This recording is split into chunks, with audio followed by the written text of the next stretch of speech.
नमस्कार, देश न्यूज में आपका स्वागत है और मैं हूं आपके साथ मनीष कुमार। आप देख रहे हैं हमारा खास कार्यक्रम चक्कर राजनीति का।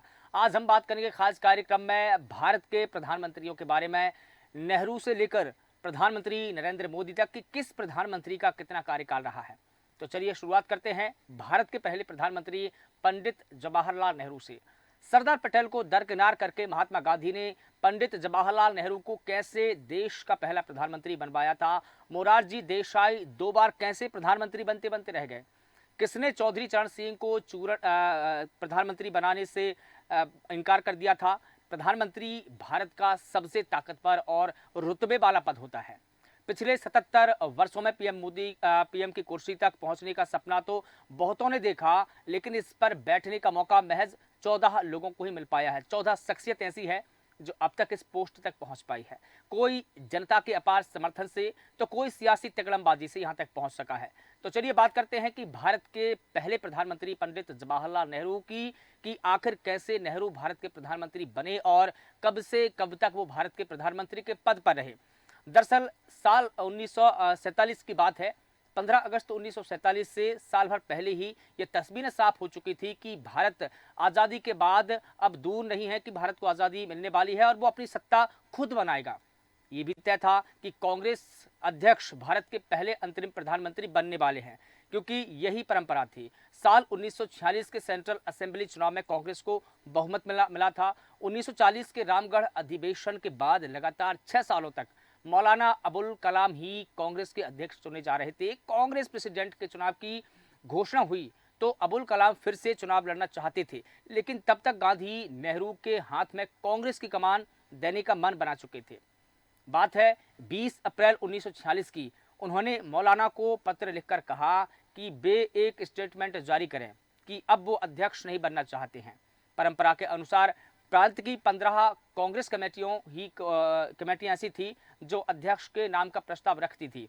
इनमें से अधिकतर कमेटियां, या यूं कहें कि 12 कमेटियों ने सरदार वल्लभ भाई पटेल के नाम का प्रस्ताव रखा था।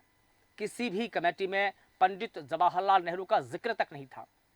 कांग्रेस महासचिव कृपलानी ने गांधी की मर्जी के अनुसार सरदार पटेल के नाम वापसी का एक पत्र बनाया भी था उन्होंने। पटेल ने इस पत्र पर दस्तखत करने से मना कर दिया और एक तरह से पटेल ने नेहरू का विरोध किया था। वो पत्र गांधी के पास पहुंचा तो उसमें पटेल के दस्तखत नहीं थे। उन्होंने पटेल के पास वापस वो पत्र पहुंचाया और इस बार पटेल समझ गए कि कहीं ना कहीं गांधी अड़ गए हैं और उन्होंने उस पर दस्तखत कर दिए। नेहरू को निर्विरोध कांग्रेस का अध्यक्ष चुना गया और इस तरह आजाद भारत को पहला अंतरिम प्रधानमंत्री तो मिला। तो आइए जानते हैं कि नेहरू कब भारत के प्रधानमंत्री बने, कब से कब तक वो रहे। कुछ ग्राफिक्स के माध्यम से आपको समझाना चाहूंगा। देखिए, 15 अगस्त 1947 को पहली अंतरिम सरकार का गठन हुआ था। जवाहरलाल नेहरू 15 अगस्त 1947 को पहली बार भारत के पहले प्रधानमंत्री बने हैं अंतरिम सरकार के। इसके अलावा देखिए, 26 जनवरी 1950 को भारत का संविधान लागू होता है और इसके बाद संविधान लागू होने के बाद पहले आम चुनाव होते हैं।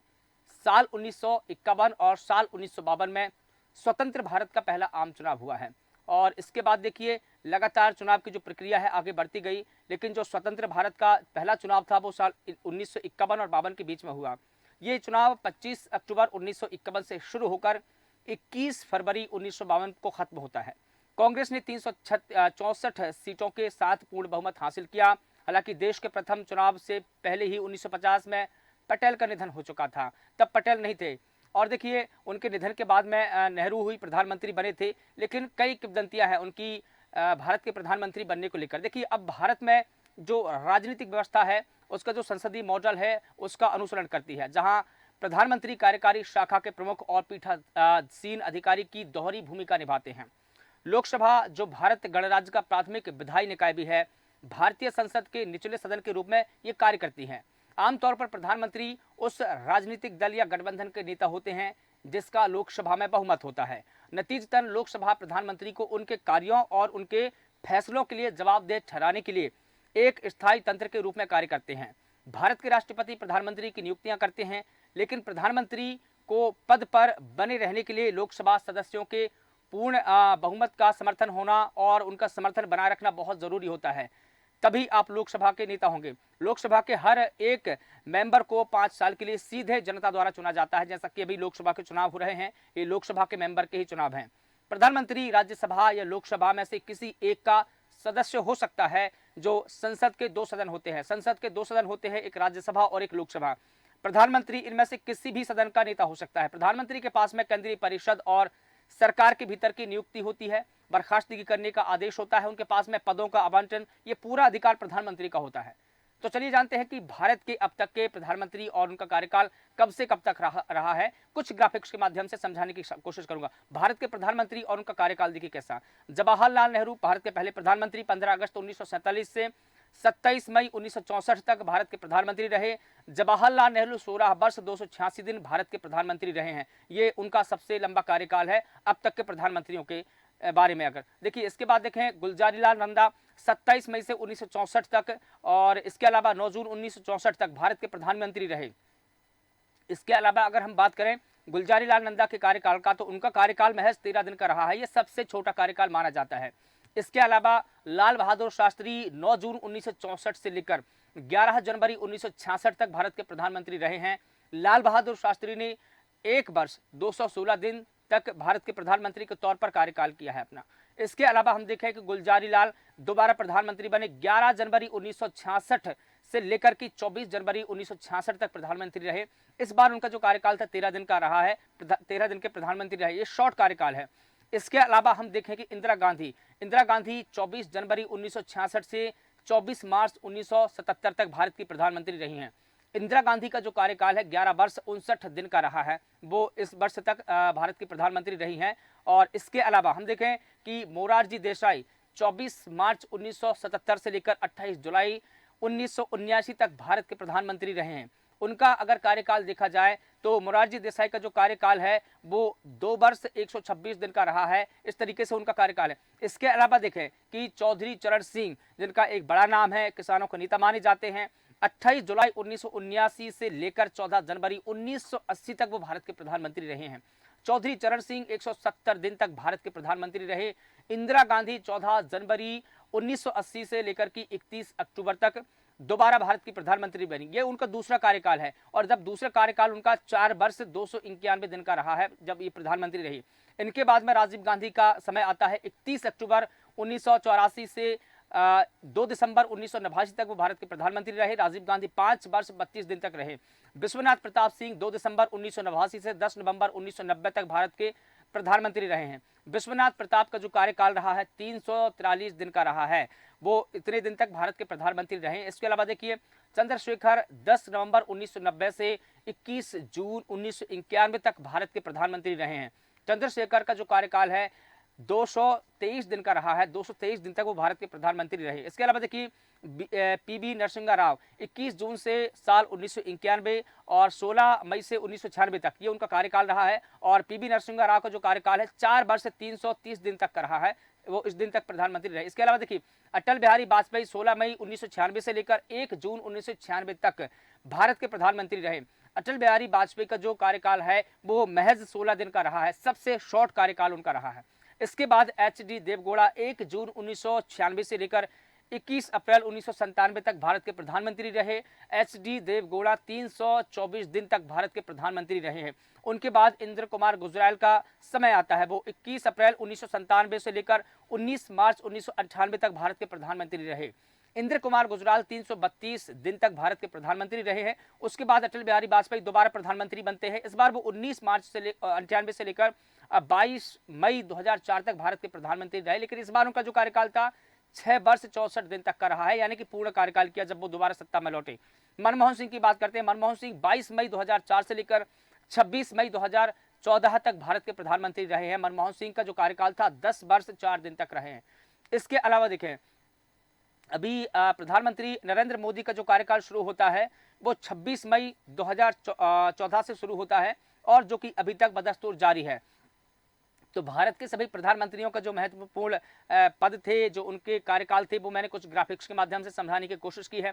अब बात करते हैं भारत के सभी प्रधानमंत्रियों के बारे में। जो महत्वपूर्ण तथ्य है उसकी बात करेंगे। पंडित जवाहरलाल नेहरू भारत के पहले प्रधानमंत्री थे। उन्होंने भारतीय स्वतंत्रता संग्राम में महत्वपूर्ण भूमिका निभाई थी उन्हें आधुनिक भारत का निर्माता भी माना जाता है। वे 16 वर्ष 286 दिनों की सेवा अवधि के साथ भारत के सबसे लंबे समय तक सेवा देने वाले प्रधानमंत्री भी माने जाते हैं। इंदिरा गांधी 11 साल 59 दिनों तक सेवा करती रही और भारत की प्रधानमंत्री रही। ये दूसरा सबसे लंबा कार्यकाल माना जाता है। इसके अलावा वो भारत की पहली महिला प्रधानमंत्री भी है, ये भी ताज उनके सिर पर सजाया जाता है। इसके अलावा देखिए वो गरीब समर्थक रही हैं और इसके अलावा देखिए किसानों के नेता चौधरी चरण सिंह का नाम भी आता है। वो एक किसान नेता है, ग्रामीण क्षेत्रों में चुने गए वो पहले भारत के प्रधानमंत्री थे। मोरारजी देसाई पहले प्रधानमंत्री थे जो कांग्रेस पार्टी से नहीं थे। वे एक हिंदू राष्ट्रवादी और आर्थिक सुधारवादी नेता के तौर पर उनको जाना जाता है। राजीव गांधी की अगर बात करें तो राजीव गांधी भारत के सबसे यूथ प्राइम मिनिस्टर यानी कि सबसे युवा प्रधानमंत्री थे। साल 1989 में एक आत्मघाती हमले में उनकी हत्या हो जाती है। सबसे अधिक अविश्वास मत 15 बार इंदिरा गांधी के खिलाफ में आया था, ये भी फैक्ट माना जाता है। ये महत्वपूर्ण तथ्य है प्रधानमंत्री के बारे में। भारत का जो प्रधानमंत्री वास्तविक रूप से राष्ट्र का मुखिया होता है। राष्ट्रपति जीतने वाले राजनीतिक दल या गठबंधन के सदस्यों में से किसी एक व्यक्ति को प्रधानमंत्री के तौर पर नियुक्त करता है। और देखिए आमतौर पर राजनीतिक दलों के जो नेता है वो प्रधानमंत्री के रूप में नियुक्त किया जाता है। तो चलिए बात करते हैं प्रधानमंत्री के कार्य, उनकी जिम्मेदारियां, उनकी शक्तियां, कुछ ग्राफिक्स के माध्यम से समझते हैं। सबसे पहले बात करते हैं प्रधानमंत्री के शक्ति और कार्य क्या होते हैं। देखिए प्रधानमंत्री देश का नेता होता है और सरकार का मुखिया भी होता है। ये दो फैक्ट है, सबसे पहले तो मैं आपको बता दूं। इसके अलावा अगर देखें कि दूसरा जो फैक्ट है वो मंत्रिमंडल का अध्यक्ष भी होता है। प्रधानमंत्री की पोस्ट एक अहम पोस्ट होती है। प्रधानमंत्री मंत्रिमंडल के अध्यक्ष होते हैं और वो मंत्रिमंडल की प्रत्येक बैठक की अध्यक्षता करते हैं। किसी भी विवाद की स्थिति में उनके जो फैसले होते हैं उनको प्राथमिकता दी जा सकती है, हालांकि हर फैसले उन्हीं के होते हैं। तीसरा पॉइंट यह है कि पोर्टफोलियो आवंटन, किसी भी प्रकार का जो पोर्टफोलियो आवंटन है प्रधानमंत्री ही करते हैं उसका, क्योंकि ये अधिकार सिर्फ प्राइम मिनिस्टर को होता है। इसके अलावा अगर हम देखें देश का जो आधिकारिक प्रतिनिधि है वो भी प्रधानमंत्री होते हैं। प्रधानमंत्री अंतर्राष्ट्रीय बैठकों के लिए राष्ट्र का प्रतिनिधित्व करते हैं और वह राष्ट्र के राजदूत के रूप में भी काम करते हैं। किसी भी राष्ट्र में प्रतिनिधित्व के तौर पर प्रधानमंत्री को भेजा जाता है तो वो एक राष्ट्र का अग्रणी नेता के तौर पर देखते हैं उनको। इसके अलावा देखिए मुख्य सलाहकार, प्रधानमंत्री राष्ट्रपति के मुख्य सलाहकार होते हैं और जो राष्ट्रपति कोई भी फैसला लेंगे प्रधानमंत्री की सलाह पर ही लेते हैं। इसके अलावा देखिए राष्ट्रपति और मंत्रिमंडल के बीच की कड़ी होते हैं प्रधानमंत्री मंत्रिमंडल और राष्ट्रपति के बीच की कड़ी का काम करते हैं। किसी भी फैसले को लेकर के प्रधानमंत्री से चर्चा की जाती है। वह केंद्रीय मंत्रिमंडल और विधानमंडल के प्रस्तावों के सभी फैसलों को प्रेषित और संप्रेषित करते हैं। तो ये देखा जाए एक तरीके से कि जो प्रधानमंत्री होते हैं वो राष्ट्रपति, मंत्रिमंडल और कार्य परिषद रहती है उसके बीच की एक महत्वपूर्ण कड़ी रहती है, क्योंकि राष्ट्रपति कोई भी अगर फैसला लेंगे तो प्रधानमंत्री की अनुशंसा या अनुमति के बिना नहीं लेंगे, हालांकि उनकी अनुशंसा जरूर होती है। तो ये भारत के प्रधानमंत्री की शक्तियां हैं और कार्य है। लेकिन अब बात करते हैं भारत के अब तक के प्रधानमंत्री के बारे में, जो महत्वपूर्ण तथ्य है, जो महत्वपूर्ण बातें हैं। देखिए कुछ ग्राफिक्स के माध्यम से समझाने की कोशिश करूंगा भारत के प्रधानमंत्री के बारे में। जवाहरलाल नेहरू के बारे में बात की जाती है। जवाहरलाल नेहरू भारत के पहले प्रधानमंत्री थे। वे भारत के सबसे लंबे समय तक प्रधानमंत्री रहे। वे पद पर रहते हुए मरने वाले पहले प्रधानमंत्री है। नेहरू ने 18 साल तक प्रधानमंत्री के रूप में कार्य किया और पहले अंतरिम प्रधानमंत्री के रूप में और 1950 में भारत गणराज्य के प्रधानमंत्री के रूप में, ये भी उनके नाम पर है रिकॉर्ड।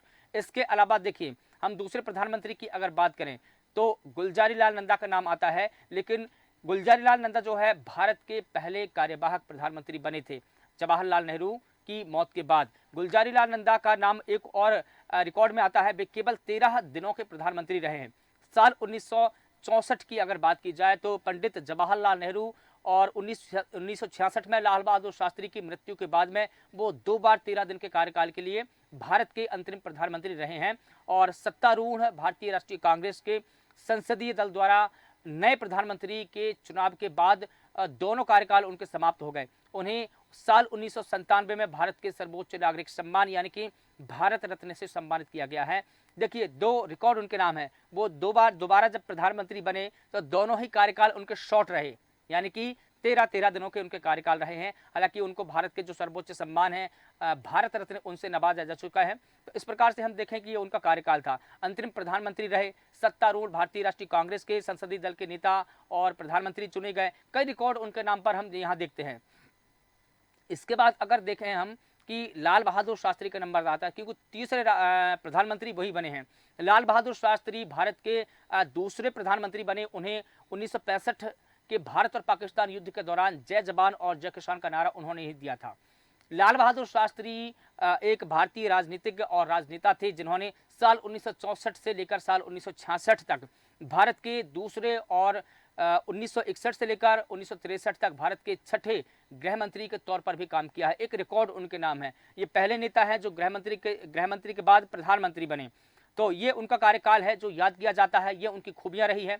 इसके बाद हम देखें 1961 और 1966 में। अब देखिए बात करते हैं इंदिरा गांधी की। इंदिरा गांधी, प्रियदर्शनी गांधी एक भारतीय राजनीतिज्ञ थी, एक राजनेता थी, जिन्होंने साल 1966 से लेकर साल 1977 तक और साल 1980 से लेकर साल 1981 में उनकी हत्या, भारत की तीसरी प्रधानमंत्री के रूप में काम किया। हत्या उनकी हुई जब वो भारत की प्रधानमंत्री थी, ये रिकॉर्ड भी उनके नाम माना जाता है। इसके अलावा देखिए, वह भारत की पहली और अब तक की एकमात्र महिला प्रधानमंत्री है और भारतीय राष्ट्रीय कांग्रेस की एक केंद्रीय हस्ती मानी जाती है। उनका कई रिकॉर्ड उनके नाम है। वो इमरजेंसी लगाने के लिए भी उनका नाम आता है कि उन्होंने किस तरीके से इमरजेंसी लगाए। इसके अलावा देखिए, एक दिग्गज नेता के तौर पर भी उनको यहाँ पर देखा जाता है। उनकी एक जो छवि है अलग प्रकार से बनाई जाती है। उनको आयरन लेडी भी कहा जाता है। तमाम प्रकार के जो रिकॉर्ड है इंदिरा गांधी के नाम पर है और वो भारत की पहली महिला प्रधानमंत्री का रिकॉर्ड भी उन्हीं के नाम पर है और एक बड़ी हस्ती के तौर पर उनको पेश किया जाता है। अब देखिए, बात करते हैं हम मोरारजी देसाई की। मोरारजी देसाई एक भारतीय स्वतंत्रता सेनानी और राजनीतिज्ञ थे, जिन्होंने साल 1977 से साल 1979 के बीच में भारत के चौथे प्रधानमंत्री के रूप में कार्य किया और जनता पार्टी द्वारा गठित सरकार का नेतृत्व किया। राजनीति में अपने लंबे करियर के दौरान उन्होंने सरकार के कई महत्वपूर्ण पदों पर कार्य किए हैं। जैसे कि अगर हम देखें उनके कार्यों को, अगर देखा जाए कि बॉम्बे राज्य के मुख्यमंत्री, होम मिनिस्टर, फाइनेंस मिनिस्टर और भारत के दूसरे उप प्रधानमंत्री, ये रिकॉर्ड उनके नाम पर है। अब बात करेंगे हम चौधरी चरण सिंह की। चौधरी चरण सिंह एक बड़ा नाम है, किसानों के नेता है वो। चौधरी चरण सिंह ने इंदिरा गांधी की कांग्रेस आई पार्टी के बाहरी समर्थन से 28 जुलाई 1979 को प्रधानमंत्री पद की शपथ ली और कांग्रेस सोशलिस्ट पार्टी के यशवंतराव चव्हाण उनके उप प्रधानमंत्री बने थे।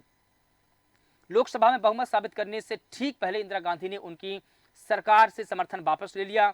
उन्होंने 20 अगस्त 1979 को पद पर रहते हुए मात्र 23 दिन तक रहने के बाद इस्तीफा दे दिया और संसद का जो विश्वास हासिल न कर पाने वाले एकमात्र प्रधानमंत्री वो बने। हालांकि ये रिकॉर्ड कई और प्रधानमंत्री के नाम पर भी है। बात करेंगे राजीव गांधी की।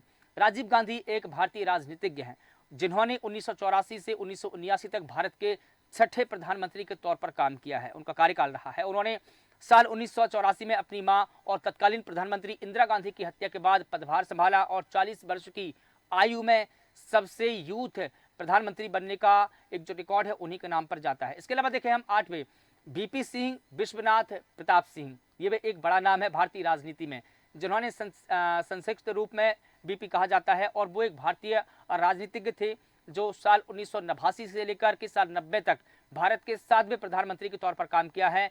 और आपको ये भी बता दें कि मांडा के 41वें राजा बहादुर थे। वे भारत के एकमात्र ऐसे प्रधानमंत्री थे जो पूर्व राजघराने से आते हैं। अब देखिए, चंद्रशेखर की हम बात करेंगे। राव चंद्रशेखर एक भारतीय राजनीतिज्ञ थे, जिन्होंने 10 नवंबर 1990 से लेकर के 21 जून 1991 के बीच में भारत के 8वें प्रधानमंत्री के रूप में काम किया। उन्होंने भारतीय राष्ट्रीय कांग्रेस के बाहरी समर्थन से जनता दल के साथ एक अलग गुट की अल्पमत सरकार बनाई, उसका नेतृत्व किया और वे पहले भारतीय प्रधानमंत्री थे जिन्होंने पहले कभी कोई सरकार या सरकारी पद नहीं संभाला था। उनकी सरकार को बड़े पैमाने पर कठपुतली और लंगड़ी बत्तख के रूप में भी देखा गया था। ये किंवदंतियां हैं उस वक्त की जो पुकारा जाता था और सरकार लोकसभा में सबसे कम पार्टी सांसदों के साथ में बनाई गई थी, यानी कि इनकी पार्टी के जो सांसद थे सबसे कम थे। इसके बाद ही उन्होंने सरकार बनाई। इसके अलावा हम बात करेंगे पीबी नरसिम्हा राव की। ये एक बड़ा नाम है क्योंकि जिस तरीके से हम देखें कि पीबी नरसिम्हा राव देश के दक्षिणी भाग से नियुक्त होने वाले पहले प्रधानमंत्री थे जिन्होंने 4 साल 330 दिन तक भारत के प्रधानमंत्री का कार्यभार संभाला। इसके अलावा हम देखें कि पामूला पर्थी वेंकट नरसिंह राव, जिन्हें पीबी नरसिम्हा राव के नाम से भी जाना जाता है, वो एक भारतीय वकील, राजनेता, राजनीतिज्ञ, कानून विशेषज्ञ भी थे। उन्होंने इसके अलावा देखिए साल 1991 से लेकर साल 1996 तक भारत के 9वें प्रधानमंत्री के तौर पर काम किया है। ये भारत की राजनीति में सबसे बड़ा नाम माना जाता है। अब तक के प्रधानमंत्रियों में उनकी जो भूमिका है वो सबसे महत्वपूर्ण मानी जाती है। और देखिए अब बात करेंगे हम अटल बिहारी वाजपेयी की, जो बीजेपी के पितृ पुरुष भी कहे जाते हैं और एक ऐसे मजे हुए नेता कहा जाते हैं जिनको सबसे बेहतर प्रधानमंत्रियों को तौर पर भी देखते हैं। देखिए अटल बिहारी वाजपेयी एक भारतीय राजनीतिज्ञ हैं जिन्होंने भारत के 10वें प्रधानमंत्री के तौर पर काम किया, 3 कार्यकाल पूरे किए हैं। पहला 1996 में 13 दिन की अवधि ली, पर 1998 से लेकर 1999 तक 13 महीने की अवधि की, और उसके बाद साल 1999 से साल 2004 तक ये पूर्ण कार्यकाल था उनका। तो देखिए वे एक भारतीय राष्ट्रीय कांग्रेस के अलावा पूरा कार्यकाल करने वाले पहले भारतीय प्रधानमंत्री थे। इसके अलावा जितने भी प्रधानमंत्रियों ने कार्यकाल पूरा किया है वो कांग्रेस से आते थे, लेकिन अटल बिहारी एकमात्र ऐसे हैं जो गैर कांग्रेसी होने के साथ साथ पूरा कार्यकाल किया है। इंद्र कुमार गुजराल की बात करेंगे। इंद्र कुमार गुजराल भारत के 12वीं प्रधानमंत्री बने। उन्होंने करीब 332 दिनों तक भारत की सेवा की, यानी कि वो भारत के प्रधानमंत्री रहे। इंद्र कुमार गुजराल एक भारतीय राजनीतिज्ञ है, कानून विशेषज्ञ है, स्वतंत्र कार्यकर्ता है, जिन्होंने अप्रैल 1997 से लेकर मार्च 1998 तक भारत के 12वीं प्रधानमंत्री के तौर पर काम किया है। इसके अलावा अगर हम देखें भारत के 13वें प्रधानमंत्री डॉक्टर मनमोहन सिंह की, डॉक्टर मनमोहन सिंह भारत के पहले सिख प्रधानमंत्री हैं, और देखिए उन्होंने 10 साल 4 दिन तक भारत के प्रधानमंत्री की कमान संभाली। मनमोहन सिंह एक भारतीय राजनीतिज्ञ और अर्थशास्त्री, एक राजनेता, मंझे हुए राजनेता के तौर पर हम उनको जानते हैं, जिन्होंने साल 2004 से लेकर के साल 2014 तक भारत के 13वीं प्रधानमंत्री के रूप में कार्य किया है।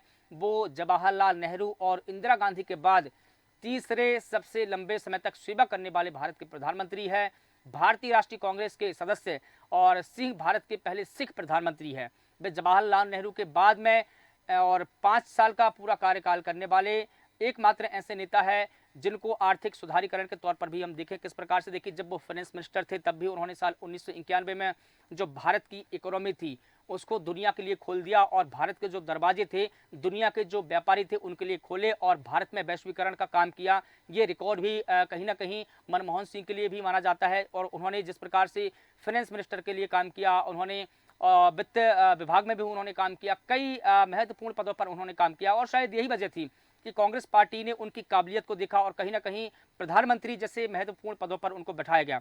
अब हम बात करेंगे प्रधानमंत्री नरेंद्र मोदी की। नरेंद्र मोदी लगातार दो बार उनका कार्यकाल पूरा हो चुका है। साल 2014 में 26 मई 2014 में उन्होंने देश की कमान संभाली, 2019 में दोबारा वो प्रधानमंत्री चुने गए। अब वो तीसरे दौर में प्रधानमंत्री बनने के लिए चुनाव लड़ रहे हैं। उन्होंने सबसे पहला 26 मई 2014 से वर्तमान तक प्रधानमंत्री की पद संभाले हैं। वो एकमात्र ऐसे प्रधानमंत्री है जिनका जन्म स्वतंत्र भारत में हुआ है, स्वतंत्रता के बाद हुआ है। वे एक भारतीय राजनीतिज्ञ है जो साल 2014 से लेकर की अब तक के भारत के प्रधानमंत्री के तौर पर काबिज है। वो मुख्य रूप से गुजरात से आते हैं, लेकिन चुनाव लड़ते हैं वो उत्तर प्रदेश की वाराणसी सीट से। कई खूबियां हैं, कई रिकॉर्ड मोदी के नाम पर है। तो देखिए ये भारत के प्रधानमंत्री के बारे में कुछ महत्वपूर्ण किंवदंतियां थी, कुछ महत्वपूर्ण फैक्ट थे, और जिनको हमने कुछ ग्राफिक्स के माध्यम से आपको समझाने की कोशिश की है। तो कौन सा व्यक्ति जो महत्वपूर्ण पद है प्रधानमंत्री का उस तक पहुंचा है, क्योंकि ये एक ऐसा पद है जिस पर संकल्पना और कल्पना कई राजनेता करते हैं, लेकिन पहुंच पाते हैं सिर्फ मुट्ठी भर। कुछ तो जनता के अपार समर्थन से और कुछ तिगड़मबाजी करके, जिसे हम राजनीतिक तिगड़मबाजी कहते हैं। फिलहाल देश न्यूज़ के खास कार्यक्रम चक्कर राजनीति के में बस इतना ही। मुझे दीजिए इजाजत, कल किसी और मुद्दे पर, कल किसी और टॉपिक पर मिलेंगे। मुझे दीजिए इजाजत, नमस्कार।